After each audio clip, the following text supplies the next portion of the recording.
Just a little bit of background about TVGuestpert. We are now based about 15 years now, Silicon Beach-based TVGuestpert. We also have TVGuestpert Publishing, TV on-camera training. We're a media development company that raises the profile of the Guestpert in the media and grows their, the core talent of our Guestpert's core business. And we work with businesses on the branding, promotion, marketing, producing, and development, as well as their on-camera execution.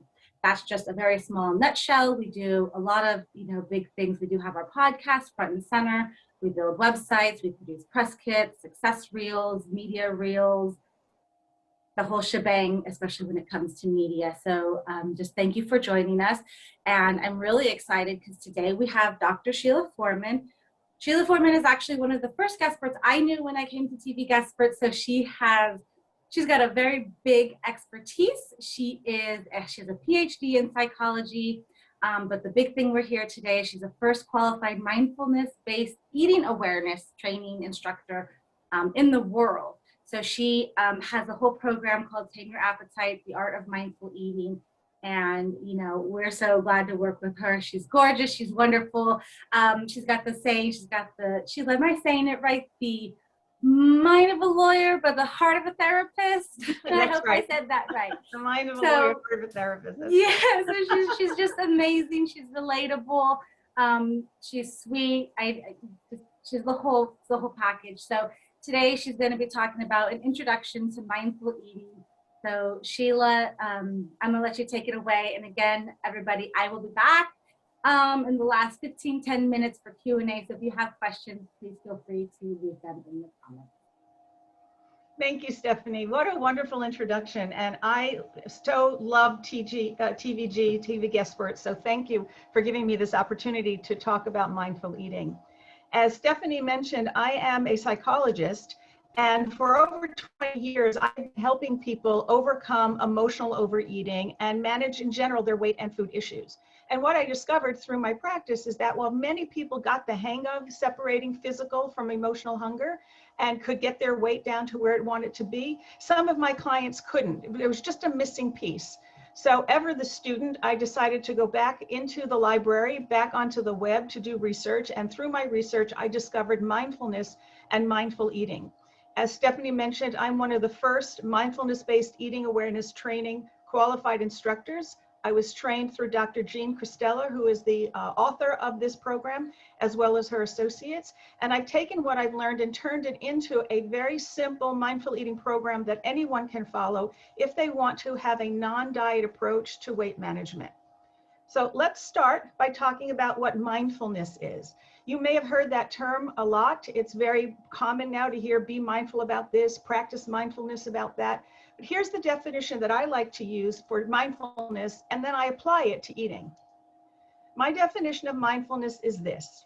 Mindfulness is the moment-to-moment mental awareness of the stream of our thoughts, our feelings, our physical sensations and experiences in the present, acknowledging and accepting them as they are.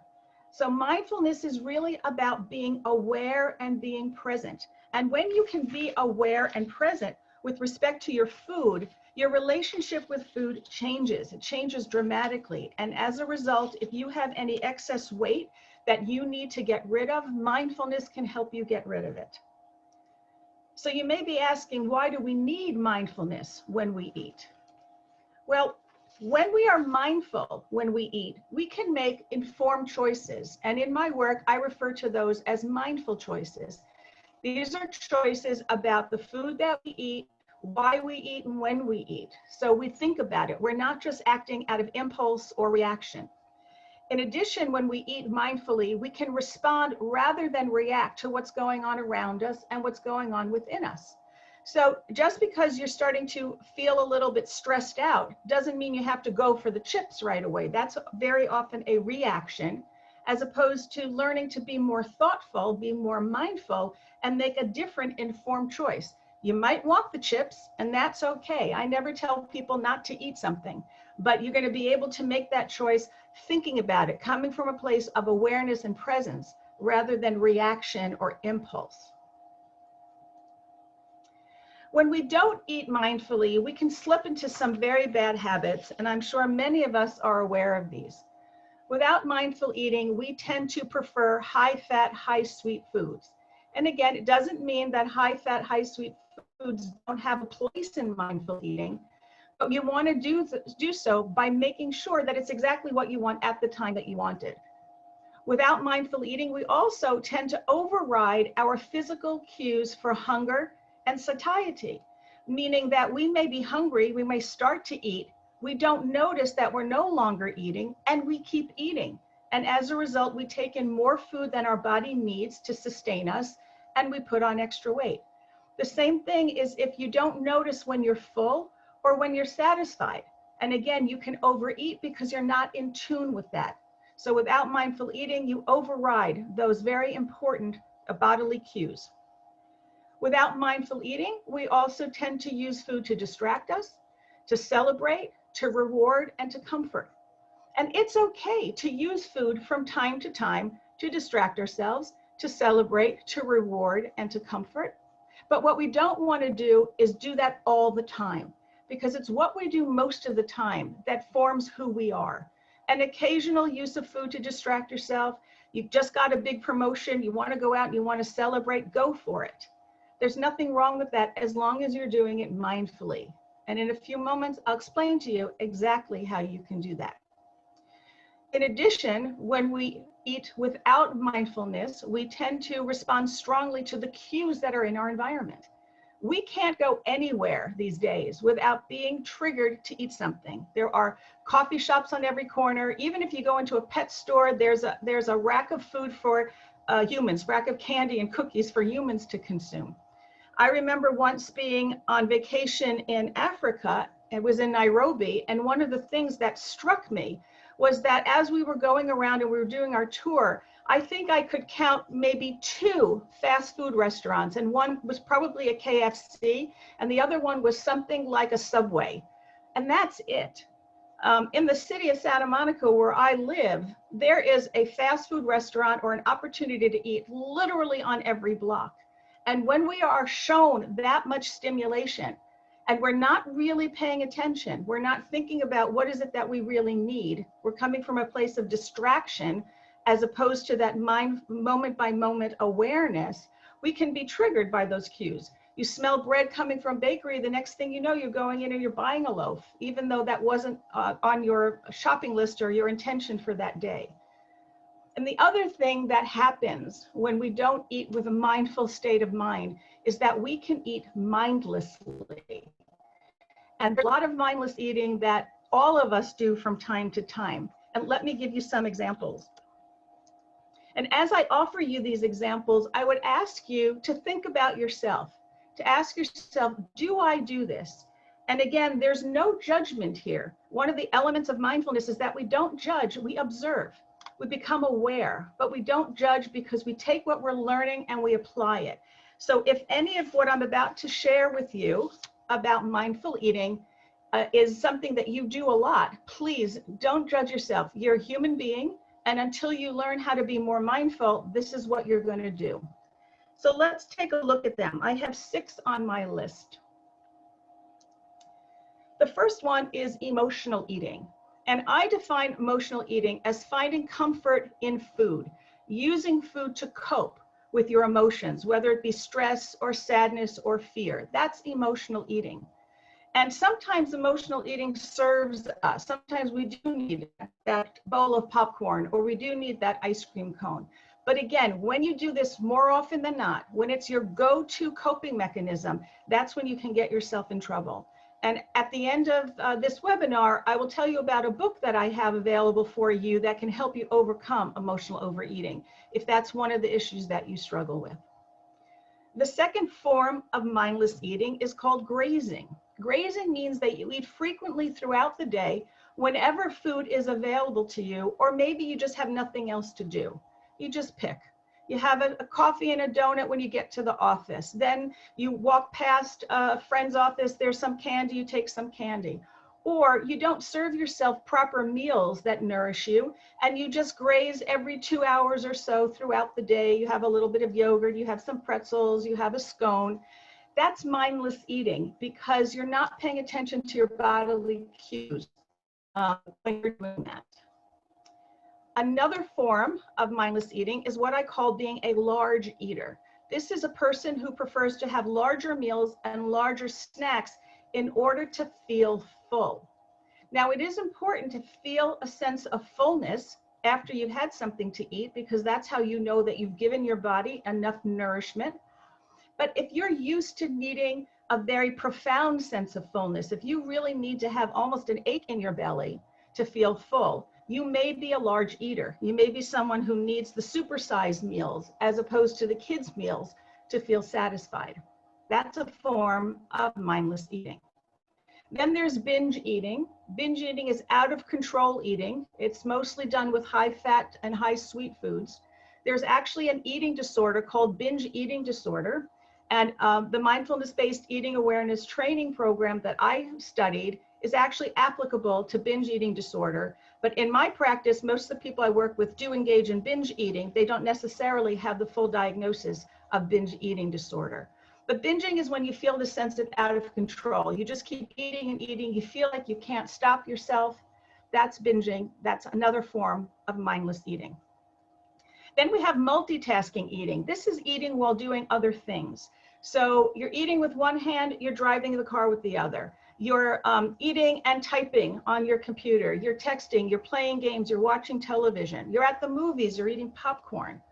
Multitasking is another form of mindless eating, because most of the time we're not really paying attention to the actual eating. We're just doing it mostly out of habit, because let's say the movie's in front of us, you buy popcorn and you just start shoving it in your mouth. And if you've ever had this experience where you dip your hand in and you hit the bottom of the container without realizing it, that's mindless eating, because most likely you didn't taste the food. And in a little bit, when I talk about the elements of mindful eating, that will make even more sense. And then the last category of mindless eating is called the distracted eater, excuse me. This is the person who eats without paying attention to what or how much is being eaten. It can be caused by multitasking, but it could also just be that you're just not focused on your food and you're just eating, and before you know it, the whole plate of fries is gone and you don't even remember eating it. So that's mindless eating. And one of the things about mindful eating is that it can reverse all of this kind of eating, which if this kind of eating is what's causing you to carry extra weight, that extra weight can go away. Now you might be asking yourself, Dr. Sheila, why can't I just go on a diet? There's so many diets out there. Why can't I just do a diet? So let's take a moment to look at some of the pros and some of the cons of typical diets. Now, some of the pros of diets are that they do provide a structured alternative to out of control eating. So if you're following, for example, a keto plan or a plan that includes intermittent fasting, which is very much in vogue right now, there's structure to how you eat. And if you're following the plan, then you're going to stop eating. Let's say you don't eat between 6 p.m. and 10 a.m. the next morning. That creates a structure. And so there's some value in providing a structure to out of control eating. Another pro from a typical diet could be that it could educate you about how to make a healthier choice, that maybe choosing a slow digesting carb like brown rice might be a better choice than a piece of candy. You could learn that from a diet, and that's valuable. And it can also redirect usual mindless eating, because again, that creates a structure.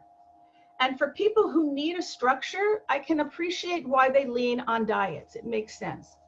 But here's the problem with diets. Diets are restrictive. Just by definition, they're restrictive. And when they become restrictive, a sense of deprivation can occur, as well as can this idea that some foods are good and some foods are bad.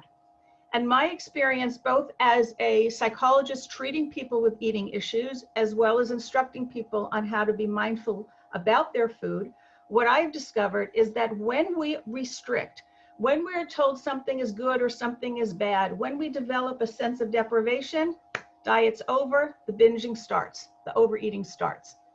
That in reaction to the restriction, we start to overeat. So if you are on, for example, a low carb diet, and you've been restricting, you haven't had any carbs, no carbs, and then all of a sudden somebody shows up with this beautiful plate of pasta salad, just gorgeously made. You haven't had pasta in all these weeks, you dive in, you can start eating more and more and more as a reaction to the restriction. The same thing with good and bad foods. If you think that ice cream is bad, it's going to have this allure over you that probably will result in your eating more of it when you give yourself the chance to eat it. With mindful eating, no rules, no good food, no bad food. It's just the food that's right for your body. I've mentioned already a sense of deprivation. Deprivation is one of the primary reasons why people overeat. And in another book that I will tell you about at the end of the webinar, I tell you what to do if you're feeling deprived. I actually give you a skill set of how to manage deprivation so it doesn't have to undermine your weight and health issues. Diets also often don't teach us how to eat in a balanced or flexible way. You're either on the diet or off the diet. With mindful eating, there is no on and off. It's just a degree of mindfulness that you are engaging in. And last but not least, what we know from science is that diets generally cannot be sustained. Historically, people who go on diets and lose weight by dieting end up gaining it back again. The success rate with diets is very, very small. As more and more research is being done into mindful eating, we're finding that the success rates are better because a mindful approach to food is much more sustainable than a very restrictive or strict diet platform. So, is there another way to change your relationship with food? Is there another way for you to achieve a weight that is appropriate for you? Well, obviously, of course there is, because otherwise I wouldn't be here talking to you about it. And it is becoming a mindful eater. Learning how to be mindful about your food can change your relationship with food, can change your relationship with your body, and can lead to the release of what the body needs to do. So, what does it mean to be a mindful eater? When you are a mindful eater, you do these things. In the beginning, it's going to be a little bit of a struggle because you're learning new habits. But once you've been doing it for a while, this will become second nature to you, and you'll never have to give this another thought. First, you will tune into physical hunger. You're going to learn, what does it mean to be hungry? How do you know personally that your body needs food? And it's different for everyone. You will also become aware of the triggers that are around you that cause you to eat. Some could be social. You're at a birthday party, everybody's having cake. Some can be environmental. As I mentioned, there's a snack place on every corner. Some of it can be emotional, which of course is the emotional eating component. As a mindful eater, you will also tune into taste society, I can't say the word, taste satiety. I try to say that 10 times fast, rather than what I call chasing the flavor. So you're going to learn to taste your food as you eat it. And you will notice that in the beginning, the food tastes wonderful. But over time, your body adapts to that taste. As you become less hungry, the food tastes less tasty, and you naturally eat less. Unless you do what is a mindless habit, which is to chase the flavor. Oh, I'll have one more bite. It'll taste just as good as the first bite. It doesn't work that way. We're not wired that way biologically. You will also become aware of how to know when you are appropriately full. We call that moderate fullness or comfortable fullness. And you'll learn the unique physical cues that you have that will teach you that you are full. And again, they will be unique to everyone. I have one clue that I call the hesitant fork. If I'm leaning in to eat something, if there's a hesitation as I lift my hand up from the plate and take the forkful into my mouth, I've become now mindful enough to notice that hesitant. It's just a split second. And then I go, okay, I've had enough. And I know that I don't need to eat anymore in order to meet my body's needs. And you'll figure out those cues for yourself as well. You'll also learn how to choose foods, considering how satisfying they are. I don't know about you guys, but to me, a chicken breast is not satisfying. But dark meat chicken, to me, is the most delicious thing, especially when it's moist and juicy. So I have learned that I prefer to have dark meat rather than light meat, and I feel more satisfied. And when you're satisfied, you eat less. You'll also be choosing foods while you're considering their nutritional value. And again, as I've mentioned, no foods are off limits. But as you become more mindful and as you think about what your body's needs are, You may choose the orange over the scone for a snack from time to time because you think that you'd rather have the nutrition that the orange is providing you rather than the nutrition the scone is providing you. And through mindful eating, as a mindful eating, you will cultivate flexibility with your food, curiosity. You may become more willing to try different foods. Many of us are stuck in food ruts. We eat the same kind of food over and over again. Maybe you learn to venture out, try new spices, try new cuisines. And also, probably most important of all of this is that you develop a sense of self-acceptance, that who you are, what you want, and how you take care of yourself is all wonderful. And I've seen huge shifts in my clientele where they finally stop fighting themselves, they stop fighting their body, and they come to accept this is who I am, and I'm going to take the best care of me that I can. That's a beautiful perk to mindful eating that showed up. So, what does it take to cultivate mindful eating? It takes a couple of things. The first thing is that you stop. Just stop. And think about this for yourselves. You're about to bite into a sandwich. Just stop, just for a moment, and then breathe. Just take a breath. Sandwich is still there. It's all for the eating. I'm not taking the food away from you. You just breathe. And then create some space for your mind and your body to connect, to see, is this really what you want? And then you make an informed choice.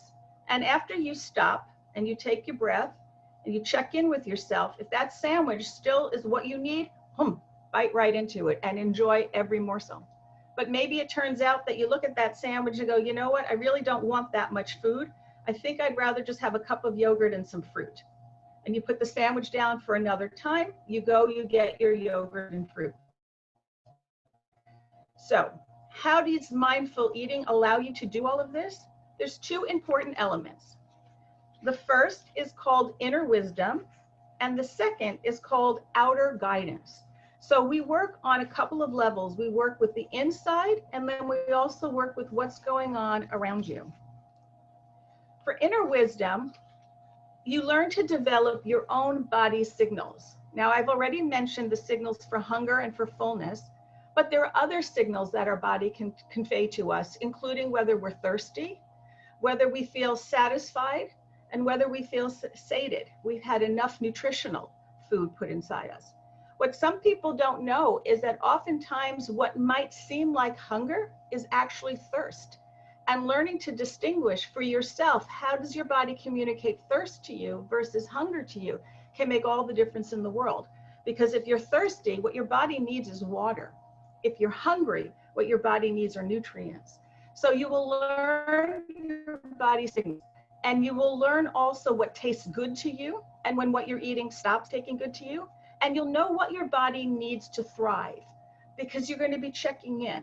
So let's say you ate that sandwich for lunch and then about 20 minutes later you have a really bad stomachache. And you realize, well, that sandwich had some turkey and some cheese and some tomato and some mayo on it. Well, it may be possible that the cheese does not agree with you. And that cheese, as delicious as it may taste, may not be what your body needs to thrive. So when you know that, the next time you have a sandwich that includes a piece of cheese, you can make a choice to eat it knowing that 20 minutes later you're going to have a bellyache, or you can eat it and you could choose not to eat it knowing that that cheese is not going to do well by you. And this comes from learning about your body, building that connection between yourself and your body. Then we use outer guidance. Outer guidance is knowledge about nutrition, health, and wellness that you can use to inform your choices. It's not about a diet. It's about taking well-established nutritional information, scientifically based information, and use it to inform your choices. I'll give you an example from my own life. My late mother had very severe macular degeneration. She had blonde hair and blue eyes, and macular degeneration often is a disease that hits people with blonde hair, blue eyes. I have red hair, blue eyes. I have found out from my ophthalmologist that I have the first signs of macular degeneration. So I started to research macular degeneration, and I learned that there are certain nutrients that help the eyes stay healthy. And one of those are dark leafy greens. So I have that piece of information in my head. And sometimes when I'm making a choice about what I want to eat, and I have a choice between a salad made of iceberg lettuce and a salad made of spinach or kale, thinking to myself, well, I want to protect my eyes from macular degeneration, I will choose the dark green salad as opposed to the light green salad.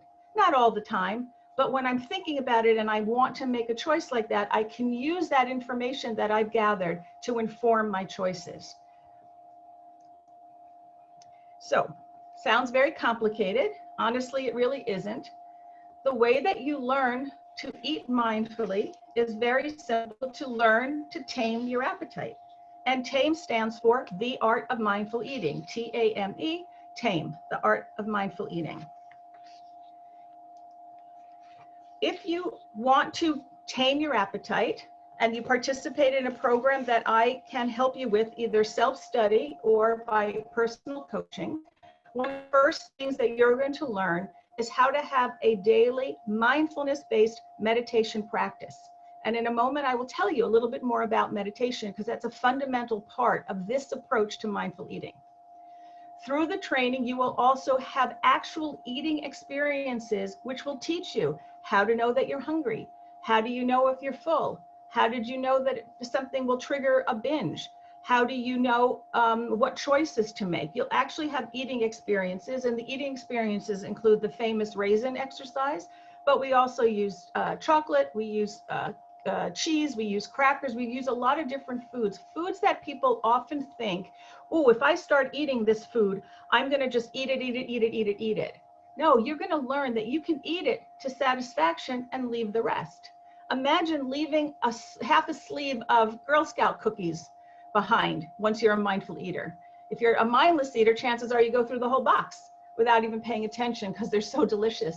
But when you eat them mindfully, you will probably feel satisfied with a few cookies and then can save the rest for another time. I will also teach you how to use something called mini meditations. They take less than a minute, and you use them with your meals and snacks as a way of tuning in to your body, tuning into your eating, so that at that moment, as you're about to eat, you can make a mindful choice about whether that's what you want to eat or how much you want to eat based on your body's guidance. As far as outer guidance is concerned, you'll learn some skills with that too. And there's one exercise that comes straight from Dr. Christeller's work, and it's called the 500 Calorie Challenge. And even though calories are not counted on a mindful eating approach to weight management, the idea that you can trim off 500 calories worth of food every day and not miss it is very, very powerful. And that's the essence of that exercise. We will also talk about the nutritional values of certain foods. So again, you have knowledge that you can use to make your decisions. We'll talk about the role of exercise, loss, and maintenance. And it's probably not what you think. Research tells us that exercise does not aid in weight loss. You cannot outrun a donut. You cannot, out Pilates Thanksgiving dinner, a really big Thanksgiving dinner. But exercise does play a role in weight maintenance, and we'll talk about what that means. And then, most important, as you're doing this work and you're getting more in tune with yourself, you're going to develop these insights.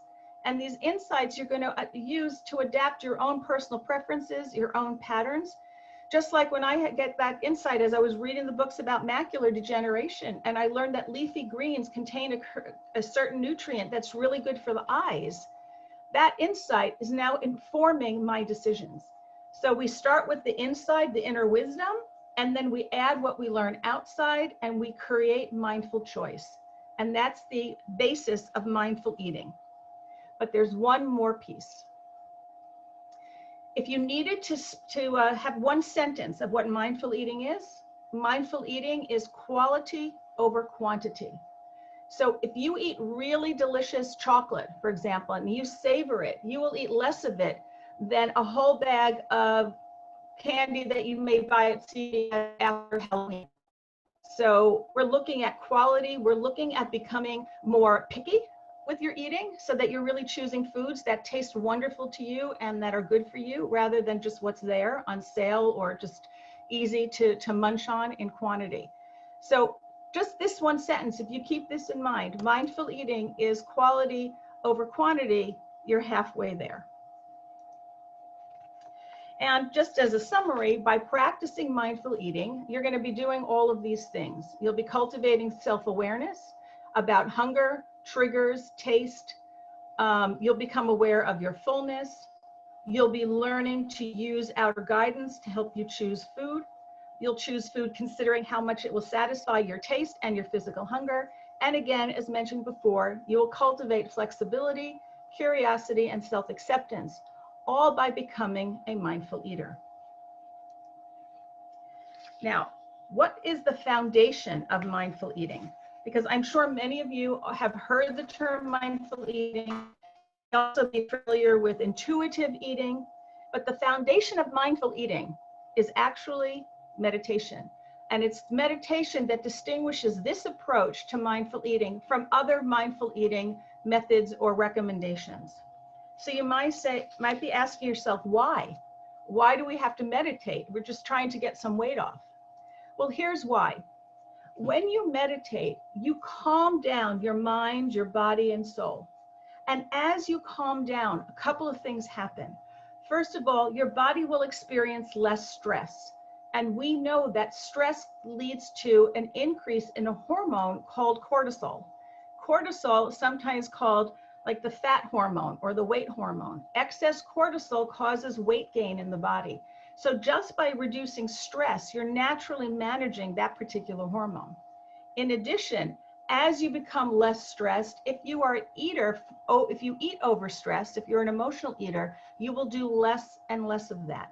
So just the practice of meditation can calm everything down.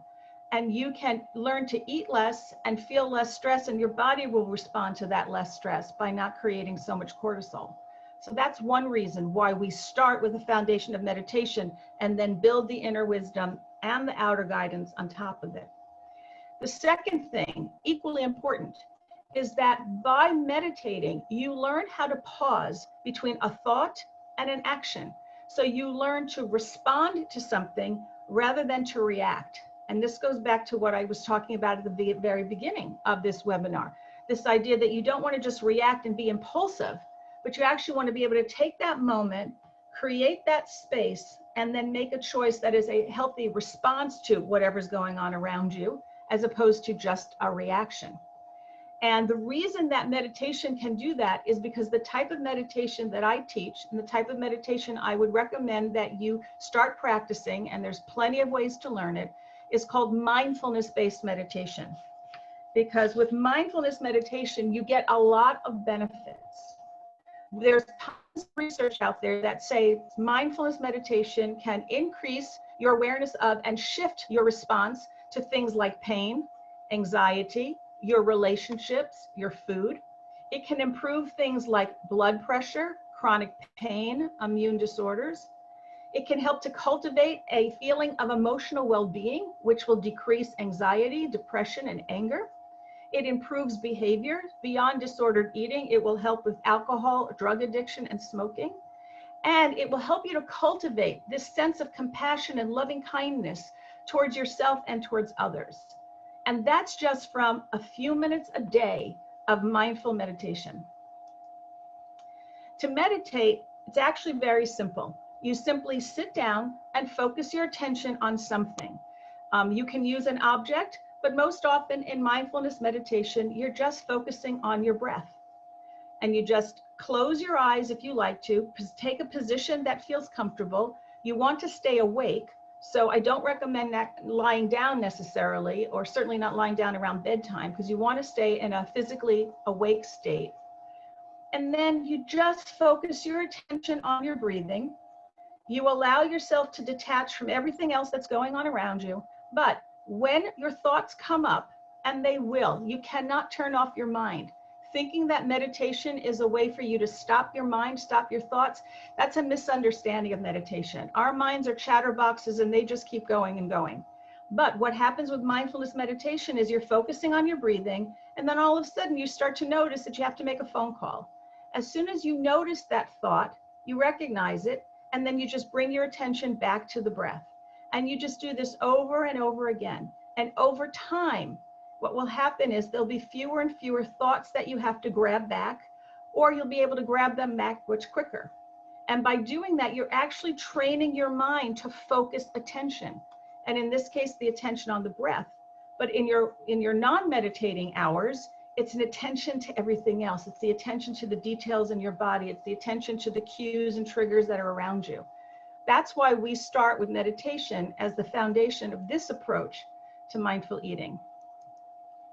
So hopefully you're sold on. So if you want to start mindfully eating right now, here are some steps for you to take. The next time that you're going to eat something, right, I want you to do something for me, and this will teach you mindful eating. Take whatever it is you're going to eat. Let's say it was the sandwich with the turkey and the cheese. Put it on a plate, sit down at a table, and take a moment to get centered and just breathe. And for these few minutes that you're going to be eating, just put all of your attention on what I call this eating event. So whether it's a meal or a snack, it doesn't matter. Check in with your hunger and fullness. How hungry, how full do you feel in this moment? And just notice them. That's it, just notice them. Then look at the food that you've chosen to eat and pay attention to it. What does it look like? What does it feel like? What does it smell like?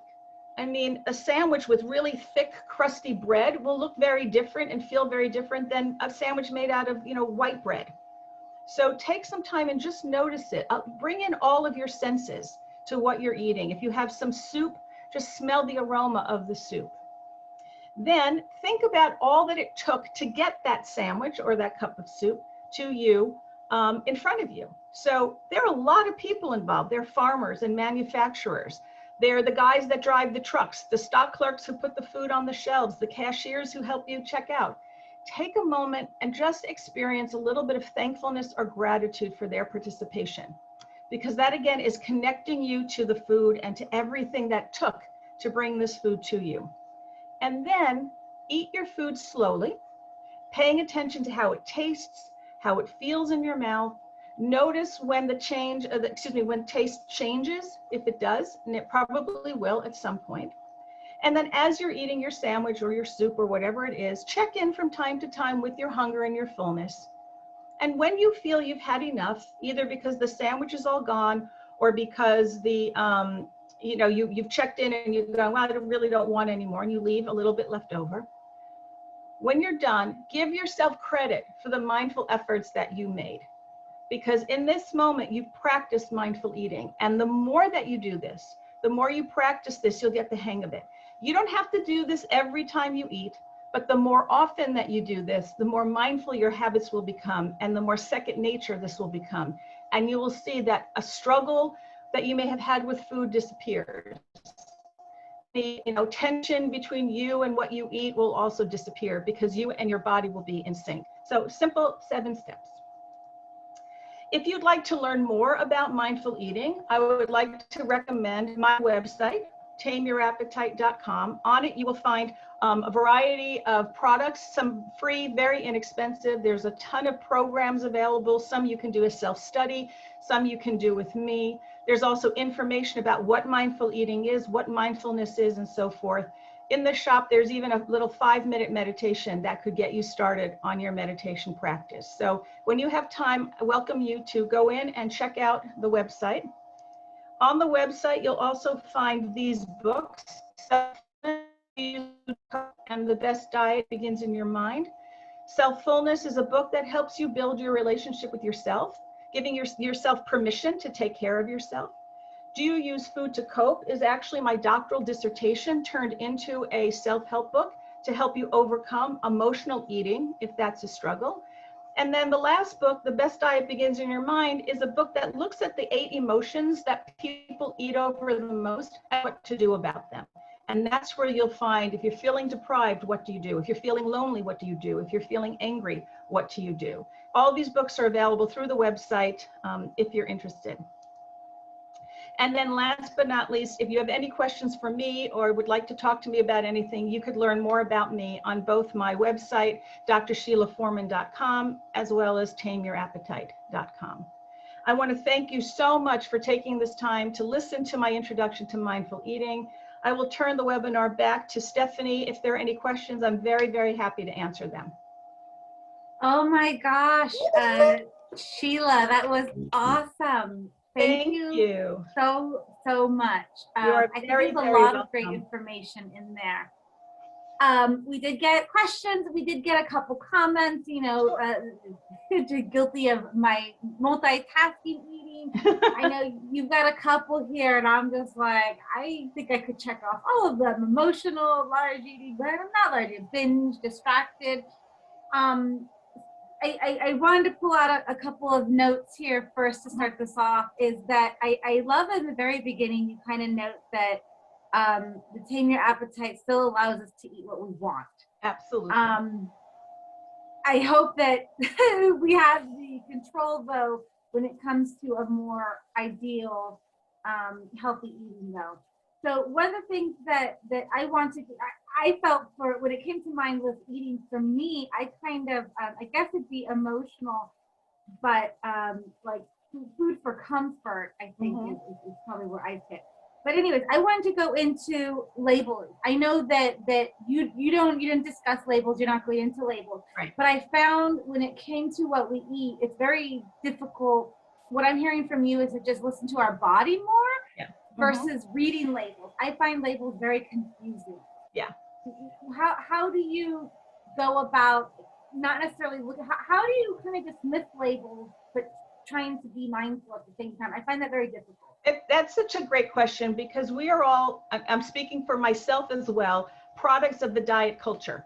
We have been indoctrinated that we need to weigh and measure everything. We need to pay attention to calories and fat grams and all of that. With the mindful approach, you actually let all of that go and start to really taste the food that you're eating. And I hear this a lot where people go, oh my goodness, if you tell me I could eat whatever I want, I'm just going to eat ice cream and cake and, you know, French fries for the rest of my life, and I'm going to get really, really heavy. It doesn't happen that way. In the beginning, some people will overdo it because they have freedom. They have, oh my goodness, you know, Dr. Sheila is saying it's okay to eat ice cream. But if you're really eating ice cream a lot, after a while, it loses its charge. And when you know that you can have ice cream anytime that you choose it, ice cream, again, becomes something that you can have a cup of, or just a single cone. It doesn't have to be a triples ice cream sundae. And the same thing with other foods. So while nutritional information is really important, and that's all the outer guidance, you can't use it to make the decision about what you eat because you're disconnecting from your body. But what we do know is that when you give yourself permission to eat, the foods that you really thought you loved become not such favorites anymore. I'll give you a good example that I don't want to use a brand name, but those cheesy puff kind of things. I did an exercise with a client once because she felt like she could never stop eating them. And when we did like the 7 steps where she really tasted it, she realized that it was like cotton covered in orange dust. And after a while, it didn't taste good to her more. And it didn't have that, you know, that idealized status in her life anymore, because she gave herself permission to really taste it. And now she can have a few or not have any. I agree. I find that relatable to myself in fast food. When I was younger in high school, you know, I loved fast food. That's what I ate with every high schooler. Sure. And if you eat it so much, you think you like it. And I feel about the same thing about like fried chicken now. Like people eat fast food, and I'm just, if you actually stop eating it, you realize it doesn't taste good if you try to go back to it. Right. And it's the same thing with fried food. I'm like, oh, the fried chicken smells good. It looks good. And then I eat it. I'm always disappointed. Right. And I'm sure somebody will tell me I'm just eating the wrong fried chicken. No. But if you don't might eat it, you lose that taste. I love that. So that you bring up 2 really good points. One is if you eat it a lot and a lot and a lot, and then you really stop to taste it, you discover that the drive-through chicken doesn't taste too good. But it's possible that another fried chicken that's made differently might taste delicious to you. And then what I would want you to do is enjoy that other chicken, give it your full attention, really taste it, lick your fingers if you need to, and you will discover that you will be satisfied with a couple of pieces instead of a whole bucket. I do. I love that. And I find the same thing with soda. Stop drinking soda. You go back. You don't want it. The other thing is I wanted to go into the mindfulness when you're with other people. I find that very difficult as well. You know, I'm a big person. I don't diet. I've never been really a diet person. I like to do the healthy eating. My thing though is to be my mindfulness is that I write down what I eat, because then I can actually see how many days did I eat ice cream, how many days did I eat you know, chocolate. I love those two things. So when I write it, I always found that weekends, if you go to a party or you have friends over, I find I'm difficult at turning down people's food. They offer it. I'm not good at that. And I know holidays is a big issue for people. And there's always a holiday every month. So like, how do you have mindfulness when you're around other people? Excellent question. And the idea, by the way, of writing down your food, that's part of that diet culture, but it is a way of becoming more aware. And when I do ask my clients to write down what they've been eating, now they're more aware. Oh my goodness, I've eaten 6 times today. And they can go back and ask themselves, was I really hungry for that food or not? So writing it down can help open up that awareness, can start to make you more mindful. When it comes to turning down things, the way that I do it is, first of all, I compliment whoever's offering me whatever they're offering me. And then I ask them, can I take some home? I'm not hungry right now. Or there's also going to be, there's going to be chicken. I'm going to rather have the chicken, but could I take some home? Most of the time, that's enough to get them off your back. And when you take it home, you could choose to eat it. Maybe it is delicious, or you could say thanks, but no thanks, and give it to the dog. But you want to acknowledge the person that's offering it, but you don't have to eat it. And I don't recommend, you don't have to give them a whole spiel. Oh, I'm eating mindfully and I'm not hungry right now. Keep that to yourself, unless you're trying to convince everybody. But just be gracious and say, thank you, I'm really not hungry for it, but could I take a slice of that pie home? They'll love it. They'll wrap it up for you. And then you decide later, if you're hungry, you eat it. If not, you share it with somebody else. One of the things that makes me think of is I hate it. It's hard. I probably just wouldn't take it home, because I cannot. I'm a big person. I eat everything on my plate. That's how I was also raised. Clean your plate. Now I still do that, and I've been practicing that if I can't finish it, it's okay. I have been really working on that. I'm full, I stop eating. And that's part of learning mindful fullness. And it's really hard. If something is delicious and you're full, how do you stop? Right? So one thing you want to ease into it. And what you can start to do is, when you notice that you're full, eat a couple of more bites, but intentionally leave the last bite on the plate. Learn to tolerate the discomfort that comes from leaving food on your plate. And whether that's because it was drilled into your head that food is expensive and we shouldn't waste it, or wherever that came from, it's going to cause some anxiety and stress in the beginning. When you get yourself a sandwich, you eat 3/4 of it, there's still a quarter left, you're full, you want to honor your body, but there's still that sandwich. So you ease into learning how to let go of food when you're full. Yeah. And you can always eat it later, that quarter of the sandwich, eat it later, and it will taste wonderful when you're hungry again. And that's something else you could remind yourself of. If you wait and you're hungry again, the sandwich will taste as good as it did when you first started, not right now when you're trying to shovel the rest of it in. And that can help also. Try that little tip. Your body pays for it later. Well, it can. And learning how the food affects you is part of being mindful. One of the questions I wanted to go into as well is most people, when they think of eating, the reason they want to do it is to lose weight. So like, how fast, quote unquote, because I don't think we can ever say how fast something is going to help us, but how fast might somebody prepare themselves to lose weight through mindful eating? Or is that even a realistic goal? No, that's a great question. I get that all the time. Because mindful eating isn't a diet, you're not going to get what you typically expect to get from a diet. Lose 10 pounds in 10 days. Or I just saw a commercial for a food service, and the commercial said, lose 19 pounds in the first 2 months, guaranteed. Mindful eating isn't like that. And it's interesting, some people come to mindful eating, think they need to lose weight, and really they're at a weight that's healthy for them. But the way that you get the most results is by doing the meditation. The research upon which MB Eat is premised has determined that the more people meditate, the more weight they lose. So that's one part. And the second part is the more you practice the skills, the more your body will come back into balance, and whatever weight you're carrying it that doesn't fit the balance will release. But I can't promise you 10 pounds in 10 days. It doesn't work that way. But what I can tell you is that over time, your relationship with food changes. You feel at peace with food. You can go to a party, see a smorgasbord, and not get nervous. Oh my God, what am I going to do? That to me is worth more than the extra 10 pounds that, is sitting around my belly.